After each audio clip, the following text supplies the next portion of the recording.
নমস্কার বন্ধুরা, আবারও চলে আসলাম একটা ফাটাফাটি জিনিস নিয়ে। দেখেন আমরা গাই গ্রামের লোক মুড়ি কি করে ভাজা হয়। হাল বৈশাখী চলে আসছে, নতুন বছর, তাই প্রতিটা ঘরে খই মুড়ি ভেজে রাখবে। দেখেন মুড়ি কি করে ভাজা হচ্ছে। আমাদের মেশিন হচ্ছে হাত আর কড়াই, আর এই দেখেন বালি, আর একদম দেখেন কাঠের উনুন। দেখেন এই এক খোলা হয়ে গেল, এই দেখেন কতগুলো হয়েছে। আবার এই যে চাল দিচ্ছে, এই দেখেন হেভি সুন্দর। দেখেন কষ্ট হয় কিন্তু সুন্দর হয়। তো যাই হোক বন্ধুরা, দেখেন চাল দিলেও মুড়ি হয়ে গেল।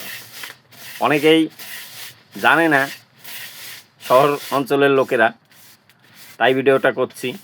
যাই হোক বন্ধুরা, ভিডিওটা ভালো লাগলে অবশ্যই লাইক কমেন্ট শেয়ার দিয়ে পাশে থাকবেন, বেশি বেশি ভালোবাসা দেবেন।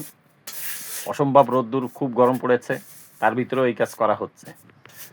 তো যাই হোক বন্ধুরা, ভিডিওটা এই পর্যন্ত। ধন্যবাদ, আবার দেখা হবে নতুন একটা ভিডিওর সঙ্গে।